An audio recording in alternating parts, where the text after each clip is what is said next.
مولا فرماتا ہے لکھ دو اے فرشتوں، اس سے بہتر نسل اسے عطا کروں گا، اس سے بہتر اسے خوبصورتیاں جنت میں عطا کروں گا۔ وہ جب بہتر کرنے والا ہوتا ہے تب تمہیں آزمائش کے دور سے گزارتا ہے۔ یہ رحمان ہے، یہ اس کی صفت ہے۔ بہت ساری مثالوں کی ضرورت ہے میرے عزیزو، وقت کی تنگی دامنگیر ہے، وقت عشاء قریب ہے، ہمیں جو وقت ملا ہے مولا اس میں بھی رحمت عطا فرما ہے، اور پھر آگے چل کر کے ہم انشاءاللہ ان گفتگوؤں کو اور طوالت دے سکیں، لمبی کر سکیں۔ اب ایک اور چیز، اس کے رحمان ہونے کے ساتھ ساتھ اس بات کا یقین بھی رکھو کہ وہ قہار بھی ہے، وہ قہار ہے۔ قہار کا مطلب ہوتا ہے سخت پکڑ کرنے والا، سخت پکڑ کرنے والا۔ جب وہ سختی کرنے پر آئے تو پھر تم ہاتھ پیر ہزار ہلا لو بچ نہیں پاؤ گے۔ الہی انت یا قاہر العدو ذا البطش الشدید انت الذی لا یطاق انتقامہ۔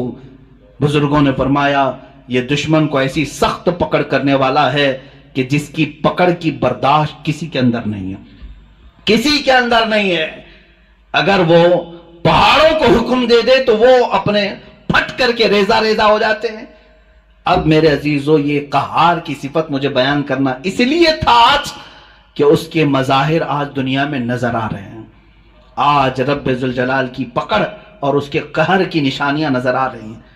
لوگوں کو جلتے دیکھا، لوگوں کو بہتے بھی دیکھا، لوگوں کو لینڈ سلائیڈنگ میں دبتے ہوئے بھی دیکھا۔ یہ قہار کی صفات میں کا بہت ہلکا سا حصہ ہے، بہت ہلکا حصہ ہے۔ جب وہ پکڑ کرنے پر آئے، میں آپ کو بتاؤں قوم شعیب، جیسے ابھی چائنا والوں کے بارے میں پچھلے سال 1.5 سال پہلے ایک نیوز میں میں نے دیکھا تھا، وہ اپنے سپر پاور ہونے کے سفر میں اتنی تیزی سے گامزن ہیں۔ ان کے یہ چیلنجز تھے کہ اب ہمارے پاس ایسی ایسی ٹیکنالوجی آئی ہیں جس کو کوئی کاٹ نہیں سکتا۔ ارے وہ مصنوعی سورج بنا رہے ہیں، چائنیز ڈپلیکیٹ سورج بنانے کے چکر میں ہے۔ وہ جیسا بھی ہو، چھوٹا ہی صحیح، انہوں نے ہر چیز کا ڈپلیکیٹ نکال لیا۔ لیکن میرے عزیزو اب آج جا کر کے احساس ہونے لگا۔ مجھے ابھی چند دنوں پہلے کسی نے کہا تھا کہ ان کے تو چیلنجز تھے کہ ان کی ٹیکنالوجی کو کوئی چیلنج نہیں کر سکتا اس وقت پوری دنیا میں، اس قدر ہتھیاروں میں ہو، ٹیکنالوجی میں، ہر چیز میں۔ میں آپ کو بتاتا ہوں یہ تو اس زمانے کی بات ہے، آج سے 4000 سال پہلے قوم شعیب، قوم سمود جس کو کہا گیا ہے، وہ تو اتنی پاورفل قوم تھی۔ آج بھی ان کے بنائے ہوئے مکانات موجود ہیں تو اندازہ کرو اس وقت کتنے طاقتور تھے۔ وہ پورے پہاڑ کے پورے پہاڑ جو پتھروں کے پہاڑ ہوتے ان کو کھود کر کے نقشہ دیتے تھے، اور اسی میں دروازے، اسی کے اندر پورے ہال، کمرے، سب کچھ بنا لیتے تھے ایک اکھنڈ پہاڑ کو کاٹ کر کے۔ اب مجھے یہ بتاؤ کہ وہ لوگ آج سے 4000 سال قبل، جبکہ کوئی ہائیڈرولک مشین نہیں، کوئی پتھروں کو نقش دینے والا آلہ نہیں، اس وقت کرتے تھے تو کیا ٹیکنالوجی استعمال کیا ہوگا۔ آج بھی مدائن صالح، مدائن اولا جو سعودی عرب میں ہیں، وہاں پر یہ سب نشانیاں موجود ہیں، آج بھی موجود ہیں، وہ پہاڑ ویسی ہیں۔ حضرت شعیب علیہ السلام نے اس قوم کو جب ڈرایا تھا کہ باز آؤ اللہ کی نافرمانی سے، باز آؤ ناپ تول میں کمی کرنے سے، گناہوں سے توبہ کر لو، اس قوم نے کہا اگر نہیں باز آئے تو کیا کر لیں گے آپ؟ کہا اللہ کا عذاب آئے گا۔ کہا کیسا عذاب آئے گا؟ انہوں نے اپنے ماضی کے عذابات کو بتایا۔ دیکھا نہیں نوح علیہ السلام کی قوم کو مولا نے سیلاب سے غرق کر دیا۔ اس قوم نے کہا آنے دو، کوئی مسئلہ نہیں، ہمارے پہاڑ بہت اوپر ہیں اور یہاں تک سیلاب کا اثر نہیں ہو سکتا۔ کہا کیا تمہیں معلوم نہیں لوط علیہ السلام کی قوم پر پتھروں کی بارش ہوئی، نوکیلے پتھر؟ تو اس قوم نے کہا آنے دو، پتھر برسیں گے، ہمارا گھر بھی پتھر کا ہے، پہاڑ پورا پتھر کا اور گھر پورے پتھر کے۔ اگر آسمان سے پتھروں کی بارش ہو تو بھی کچھ نہیں ہونے والا ہے، زمین پہ سیلاب آئے تو بھی کچھ نہیں ہونے والا ہے، اتنے مضبوط تھے ان کے گھر۔ پھر شعیب علیہ السلام نے کہا تمہیں معلوم نہیں اللہ ہواؤں کا عذاب بھی بھیجتا ہے۔ ہوائیں اس قدر تیز چلتی تھی کہ لوگوں کی چھتیں اڑ جاتی، انسان کے ٹکڑے ہو جاتے تھے۔ اس قوم نے کہا کہ ہوائیں بھی ہمارے گھروں کا کچھ نقصان نہیں کر سکیں گی، پہاڑوں کو ہلا نہیں سکیں گی۔ اس قدر مغرور قوم، اس قدر گھمنڈی قوم، میرے عزیز و رب ذوالجلال نے پھر کون سا عذاب بھیجا؟ قاہر العدو ذی البطش الشدید، سخت پکڑ کرنے والا دشمن کی۔ اس نے کیا بھیجا؟ نہ پہاڑ پر پتھروں کی بارش، نہ سیلاب کا عذاب، نہ ہواؤں کا عذاب، بلکہ جبرائیل امین علیہ السلام کو حکم دیا کہ جائیں نیچے آ۔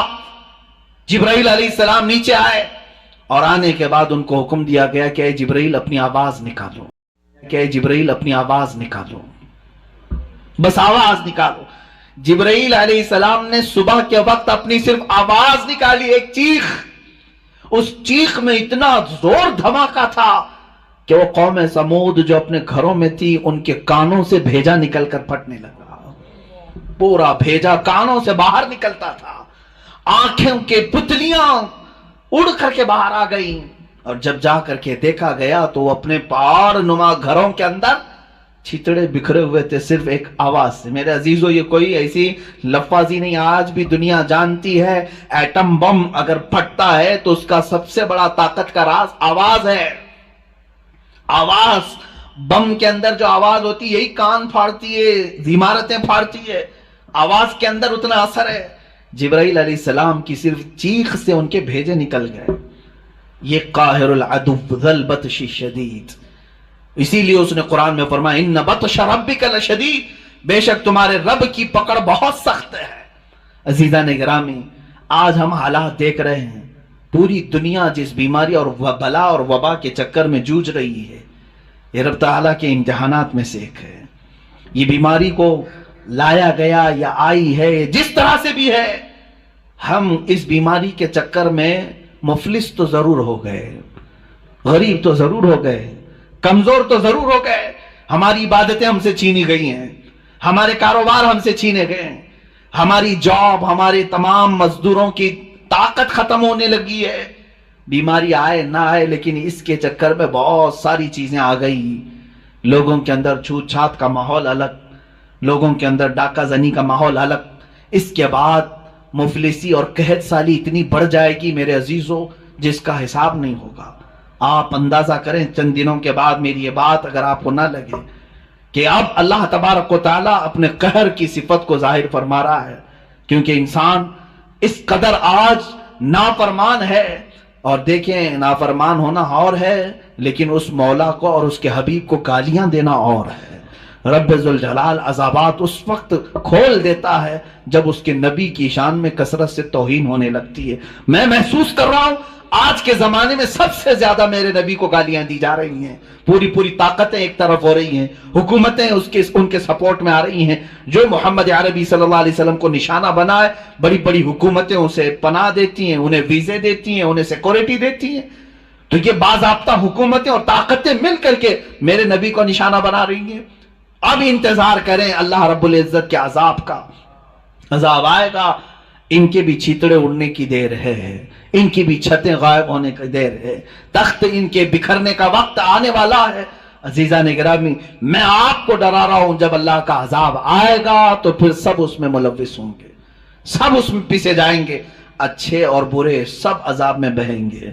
سیلاب آئے تو اچھوں کو الگ بروں کو الگ نہیں چھوڑتا، سب کو بہا لے جاتا ہے۔ اس رب ذوالجلال کے قہار کی صفات بھی آج ہیں۔ کیا آپ نہیں دیکھتے کہ ایک طرف جنگلات میں اچانک آگ کا لگ جانا اور بے حساب جانوروں کو آگ کی موت میں جھلس جانا، یہ اللہ کی پکڑ ہے، اللہ کا قہر ہے۔ بیماریوں میں پورے انسانوں کا گرفتار ہونا اللہ کا عذاب ہے۔ سیلاب کا اچانک آنا اور گھر کے گھر تباہ کرنا اللہ کا عذاب ہے۔ سورج کا گہن لگ جانا، چاند میں گرہن لگنا اللہ کا عذاب ہے۔ تمہارے رزق سے برکت کا اٹھ جانا اللہ کا عذاب ہے۔ تمہارے سروں پر ظالموں کو بادشاہ مسلط کرنا اللہ کا عذاب ہے۔ جو ظالم ہیں، درندے ہیں، وہ تمہاری حکومتوں پہ آئے ہوئے، یہ اللہ کا عذاب ہے۔ اس عذاب سے چھٹکارا صرف اور صرف ایک ہی ہے کہ لوٹ آؤ اس رب ذوالجلال کی بارگاہ میں، لوٹ آؤ اور اسے مناؤ اور پھر پکار کر کہو استغفر اللہ ربی من کل ذنب واتوب الیہ، اے اللہ میں تیری پناہ مانگتا ہوں، میں بخشش چاہتا ہوں تیرے بارگاہ میں اور میرے تمام گناہوں کی معافی چاہتا ہوں۔ جس دن بندہ استغفار کر کے لوٹ آتا ہے تو پھر وہی قہار پھر تم پر اپنے رحمان کی صفات کا اظہار فرماتا ہے۔ وہ قہار ہے، پکڑ کرتا ہے، لیکن بندہ جب عاجزی کرتا ہے تو پھر وہ اپنے رحمان کی صفات کا اظہار کرتا ہے۔ وہ رحمان ہے، لیکن یہ ایک چیز ہے۔ اب آخری میں یہ کہہ کر کے جاتا ہوں، رحمان بھی صفت ہے، قہار بھی صفت ہے اس اللہ کی، اور رحم بھی کرتا ہے، پکڑ بھی کرتا ہے۔ آپ اگر ہم سے سوال ہی کرتے ہیں کہ کون سی چیز اس میں زیادہ بھاری ہے، رحمان کی صفت یا قہار کی صفت؟ ظاہر سی بات ہے قہار کی صفت آپ سب کو پتا ہے، جب وہ پکڑ کرے تو پورے کے پورے تباہ ہوتے ہیں، یہ تو بہت بھاری چیز ہے۔ لیکن حدیث پاک میں ملتا ہے، رب ذوالجلال نے حضور کی زبان پر ارشاد فرمایا، اللہ فرماتا ہے میری رحمت نے میرے غصے پر غلبہ کر لیا۔